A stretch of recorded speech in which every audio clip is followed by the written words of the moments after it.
and admits he already knows what those stars mean. This means he's ready to break the rules of the challenge their father set for them, and Prince Gerald will be taking the throne of Grey Castle. Outside the king's room, the prince catches a weird odor and asks his lackey about the strange smell of blood.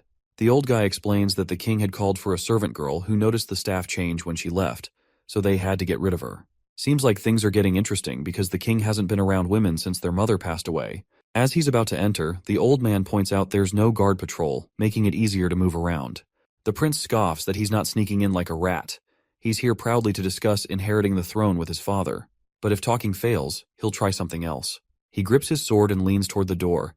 The scent of blood just gets stronger. Once he takes a peek inside, he finds blood and smashes through the door. Inside, he discovers his brother standing there, and the third king of Grey Castle, Wimbledon, lies dead with a dagger in his chest. The assassin behind this is Timothy Wimbledon, the second prince of Grey Castle. Seeing his older brother, Timothy claims he didn't want to do it, but had no choice. Just like the first prince had no choice other than to come here. Almost instantly, a bunch of soldiers pop up right behind the first prince and surround him, catching him off guard. The older brother asks his younger sibling how long he'd been planning this. Timothy explains that the decree their father set was like a chess game.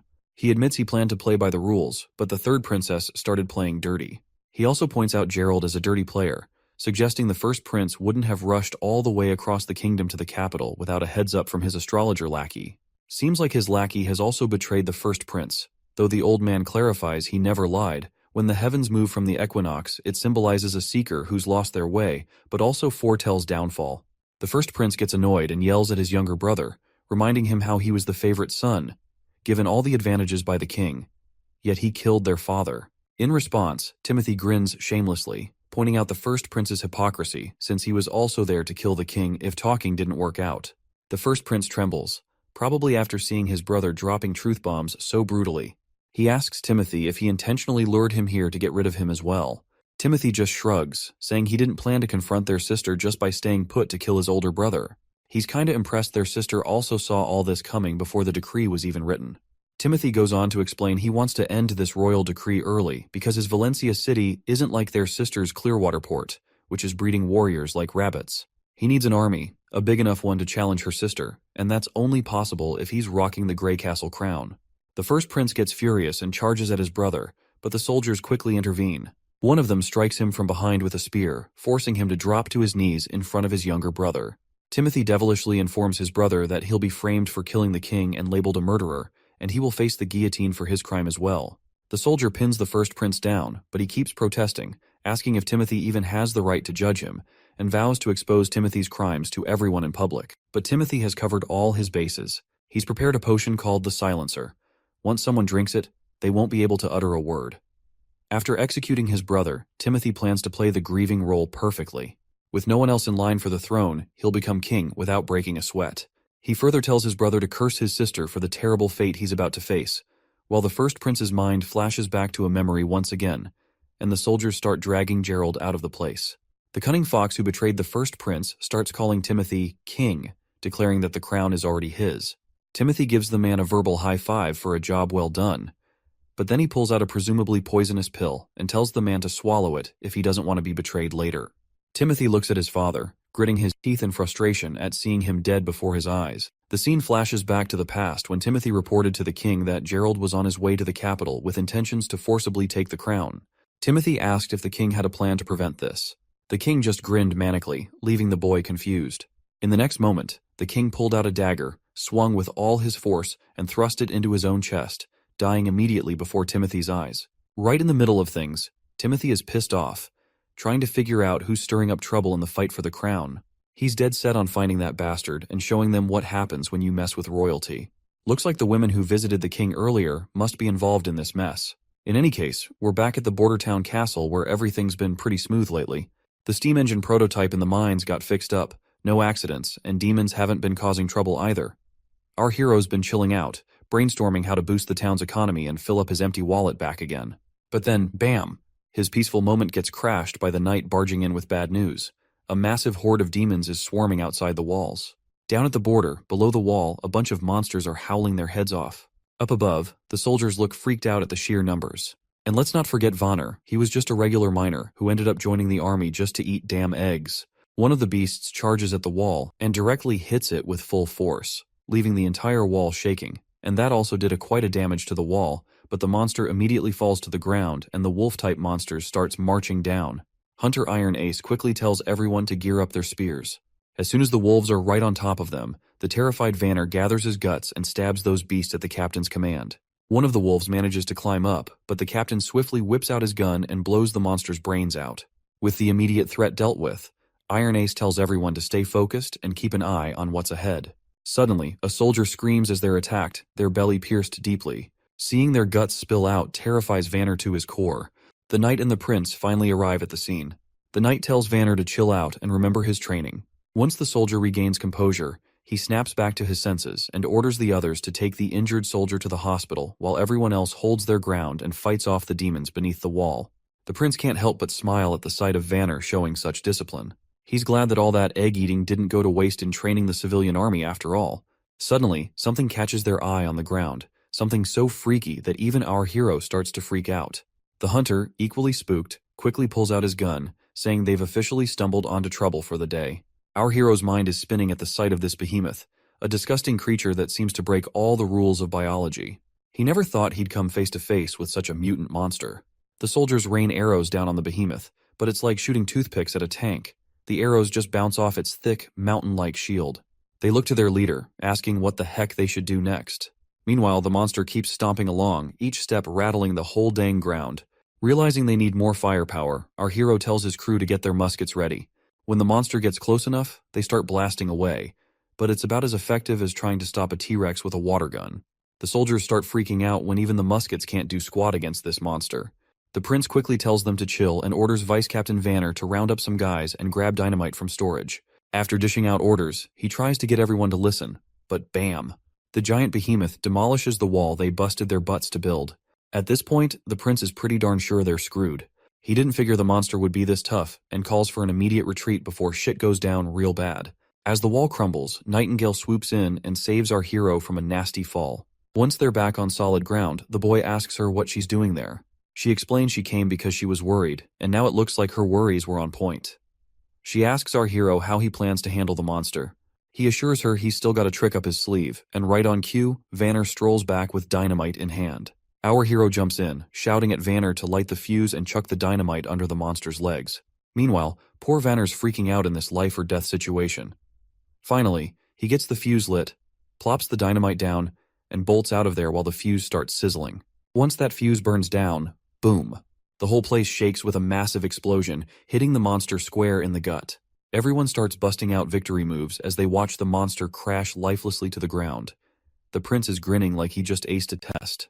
But their celebration is cut short when they spot more beasts roaring back at them, even though they're just regular old critters. But they are in numbers. The soldiers scramble to get their shields up, and our hero is standing there clueless and panicking. The boar suddenly lets out a roar and charges right at their group. One soldier, lying on the ground, can't believe his eyes as he sees this girl stepping into the fray. But this ain't just any girl. It's Anna, and she's no ordinary lady, and you better get that to your head. Anna stares down the monster, showing no fear. She taps into her powers and throws fire right at the boar. The flames hit the mark, roasting the boar alive. Our hero's jaw drops, totally caught off guard by what he's seeing. Our hero feels like a complete idiot for never thinking about Anna's role on the battlefield beyond her building and town projects.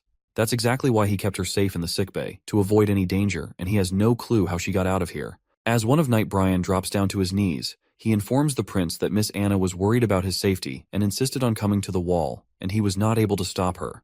Originally, our hero had planned to sway public opinion in favor of witches using Nana's abilities, and once more people accepted witches, our hero wanted to reveal Anna's existence publicly. But it seems like the cat is already out of the bag. The boy quickly orders Brian to protect Anna from the danger, and he instructs Nightingale to do the same. Meanwhile, Anna steps forward confidently as soldiers gather around her protectively. With a determined look, Anna raises her hands, flames flickering to life, and she creates a wall of fire in the hole in the wall, blocking the monsters from advancing any further. Our hero is completely shocked by the magnificence of Anna's fiery display, but monsters continue to emerge from the flames. That is when the boy locks eyes with Anna. And in that moment, the prince understands what needs to be done. He immediately grabs the gun from the knight's hand and begins shooting down the monsters, aiming straight for their heads. The sight of their prince taking action startles everyone. Our hero raises his own gun, rallying the soldiers to prepare their spears and charge forward. His crisp voice fills the atmosphere as he commands them to protect their wall and their border town. The crowd really gets fired up to protect their town, and everyone is ready to take those critters down. After a while, the last wolf standing takes a bunch of arrows and drops lifeless to the ground, finally letting the soldiers savor their victory. The knight is totally blown away by their successful defense of the turf. But then, the prince suddenly remembers Anna, and he starts losing his shit because he's been so busy commanding that he almost forgot about her. He's worried about how he'll explain all about her being a witch to the civilian army. As he frantically looks around for her, he notices something surprising. Everyone is showing her respect instead of calling her the reincarnation of some devil or whatever. The prince is almost clueless about this unexpected attitude toward her from the civilians. Even though her fiery power had scared him, it seems to have earned trust and gratitude from others as well. When Anna finally stands before the prince, she looks exhausted from using her powers and promptly faints, dramatically falling right onto our hero's chest. The next scene takes us to Clearwater Port at Garcia's residence, where the third princess gets the news that her father has kicked the bucket. According to the letter, her brother, Gerald the First Prince, has been fingered for the assassination and is now locked up by the guards. They're saying he didn't kill himself, but rather got slapped with an execution sentence by the bigwigs. This news really throws her knight for a loop, and he finds it all pretty fishy. After a bit of hemming and hawing, she admits her brother can be a bit of a dumbbell, but he's not dumb enough to wish for death. She lays out how Timothy's trying to shift the blame to Gerald to fool the public, but snagging control of all Greycastle won't happen overnight. So, she's tweaking her plans accordingly. The knight, though, he's still scratching his head over why Timothy would pull such a stunt, especially when the king always favored him. That's when the princess drops a truth bomb. Timothy's scared of her. He's quaking in his boots at the sight of the black flag. She explains that Timothy's move was totally uncalled for. Sure, he's trying to pin the blame on Gerald for their dad's death, but he can't fool everyone forever. If he wants to take over all of Greycastle, it will require a more elaborate and sustained effort. Therefore, she decides to adapt her plans accordingly. The lady decides to set sail for Greycastle tomorrow. Her knight asks if she's planning to go head-to-head with Timothy. She tells him that if Timothy isn't waiting out the 5 years to let the decree end organically, she won't either. The knight looks anxious and mentions that the whole kingdom must be mourning the king's death by now. She jokes if he wants her to shed a tear too. The knight hastily says no and obediently drops to his knees, waiting for her next move. She then instructs him to go fetch the captain of the Black Fleet for her, because they are about to sail as soon as possible. Back in the border town, after that horrific raid by the monsters, there have been no further attacks. The injured soldiers were healed quickly and returned to their duties right away. The chief knight was tasked with using the hybrid monster shell to patch up the broken wall, making it one with the barrier. The largest factor in their victory against the large-scale invasion was undoubtedly Anna. However, it's been a few weeks since she fainted, and she still hasn't woken up. Nightingale mentions today's supposed to be her maturity day, but she's sure she is going to die in her sleep, because the pain of maturity can only be endured while awake. She somberly spills that she's seen too many witches die before her eyes, treated like animals, burned or tortured slowly by nobles for some twisted fun. The lucky ones live in exile, far from society, always chasing the holy mountain, a distant dream they can't catch. But she says Anna's not like the rest. Unlike the Association sisters, she's actually cared for here, valued by our hero, and given due respect. This, Nightingale explains, is what the holy mountain truly signifies: a life free from prejudice. In Anna's case, she has already achieved this. As the memories of Anna flood our hero's mind, her strength, her resolve from the day one to the moment she vowed to stay with the prince, he clutches her hand tightly, refusing to let her slip away. Just as midnight strikes, Nightingale notices Anna's puberty beginning, sensing the magic within her body stirring. A candle nearby starts glowing with an eerie green hue, startling our hero, who wonders if it's the work of demonic spirits. But there's no visible change in Anna herself. Then, unexpectedly, the candle's flame dwindles, causing a wave of anxiety, especially for the young Nana. The candle flickers back to life with that bright green energy, surprising everyone again. Suddenly, Anna opens her eyes, which shocks everyone present. Prince Roland hurries over, immediately asking how she's feeling. Thankfully, Anna seems totally okay. She reaches out her hand toward our stunned hero, and he's not quite sure what to expect. But then, a flame bursts to life over her palm, glowing in that vivid green color, which catches everyone off guard once more. After summoning his courage, Prince Roland cautiously reaches out to touch the flame. Just as he does, the scene shifts into the office, where we see our hero's bewildered face. He is shocked to hear that Nightingale has decided it's time for her to leave the border town. She remarks that Anna not only woke up but also survived being possessed by demons, something totally unexpected and unexplained. She suggests that Anna's new ability with those green flames seems to be fully under her control now, synced perfectly with her mind. Anna can adjust its heat, manipulate it, and even move it within a 5-meter radius whenever she wants. But she's still confused over how she dodged that painful experience, given her super strong magic. The guy figures maybe after she used up all her magic at the border, her magic tank was running on empty, which might have toned down the demon pain. You know, witches are all about magic stuff. Since witches gotta keep their powers hidden from the civilians, all that magic energy builds up inside them. So when they hit maturity, bam, it's like a pressure cooker of magic causing them agony. Nightingale nods along, seeing the logic in his theory, and decides she's got to jet back to the association pronto. Winter's coming, and there's going to be a bunch of witches hitting puberty soon. She vows to bring any survivors back here to Prince Roland's town, hoping he'll take care of them like he did with Anna. But Prince Roland tells her to stay put, maybe wait till the demons have stopped popping up and the weather settles down. Nightingale smirks, saying even getting to association a day early could save lives. Plus, she assures him the demons won't be able to detect her, so she's good to go. The prince then asks about her own awakening, to which the woman brushes it off, saying it's the start of spring and there's no need to worry since she has gotten used to the pain. Still, he advises her to take care on the road. Before disappearing, Nightingale pays her respects to Roland one last time and vanishes abruptly as usual. Her sudden disappearance leaves the prince unsettled because he's never been a fan of her habit of appearing and vanishing without warning. Sitting back, he sinks back into his thoughts, mulling over how if his theory about witches turns out to be true, it could be a game changer. He then looks over at his ridiculously long to-do list, realizing there's a mountain of tasks waiting for him. But just as he starts pondering where to begin, his consultant bursts in with urgent news. A messenger from Longsong Fortress has arrived. The ambassador seems unusually anxious, and the prince wonders if things are going south for Longsong Fortress. His eyes widen as he reads the message.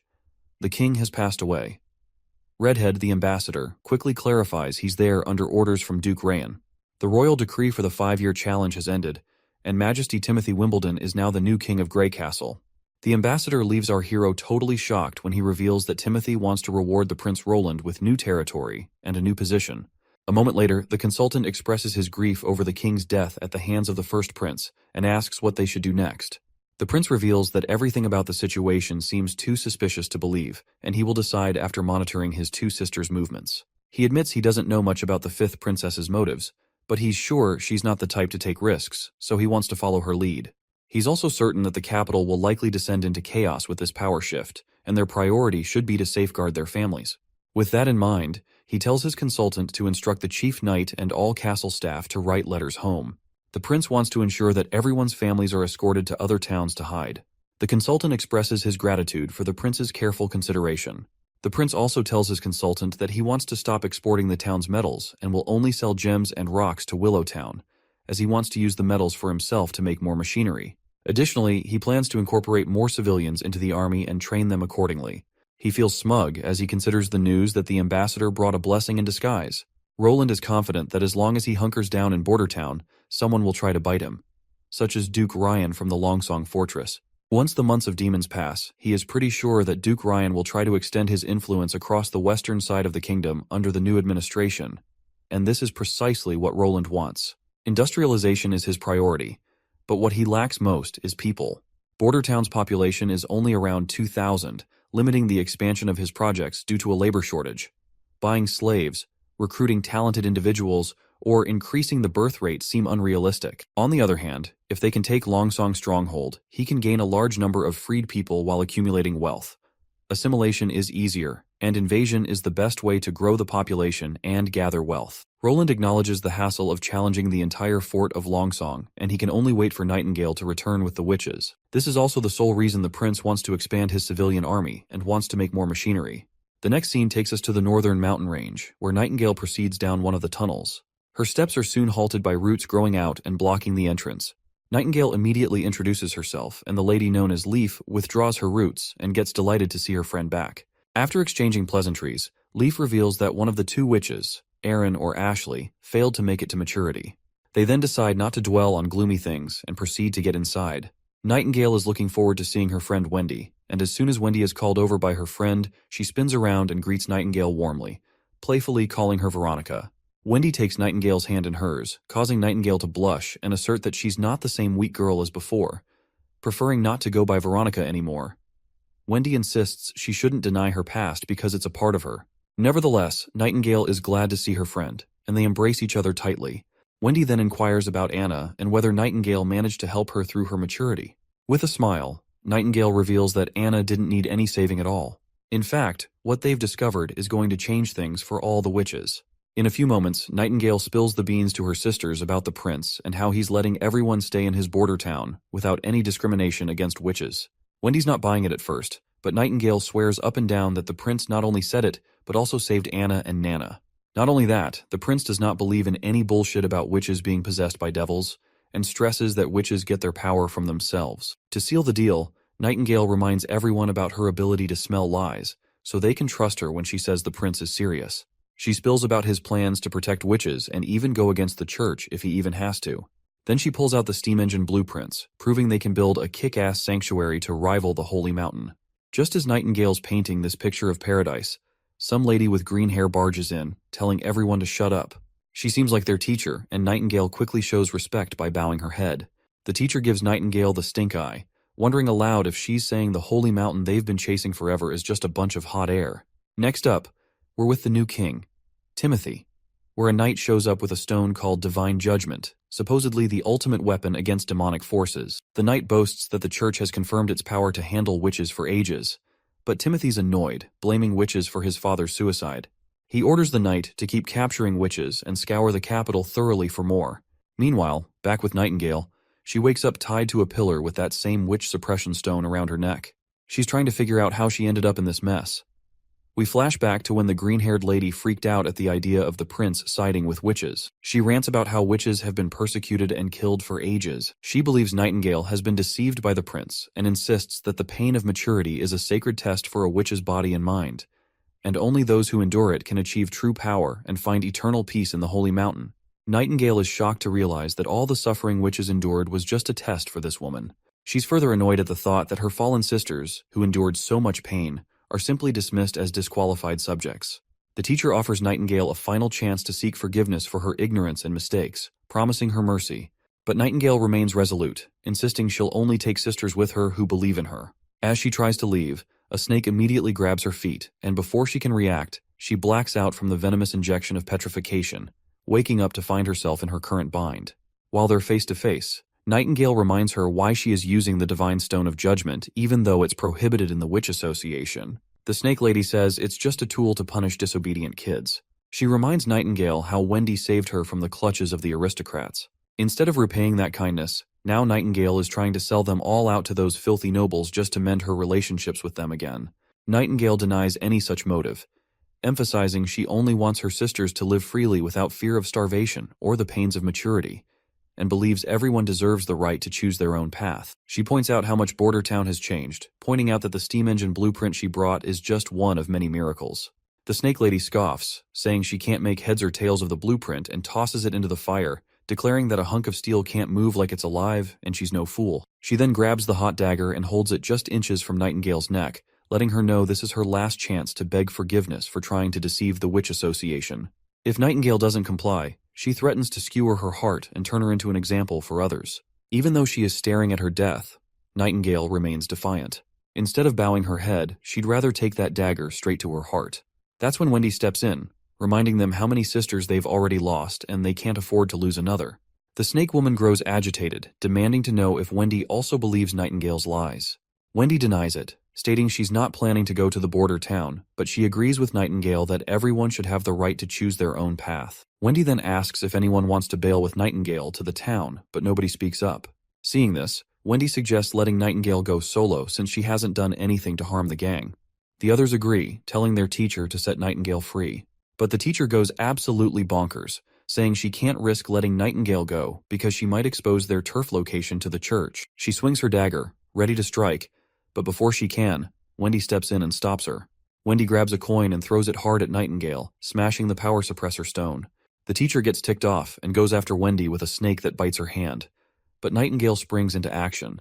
Before the teacher can react, she's screaming in pain with a sword in her chest, causing her to collapse to the ground. Before anyone can react, Nightingale and her friend start to disappear and exit the tunnel. Wendy doesn't seem to be in good spirits because the poison from the snake bite is spreading across her hand.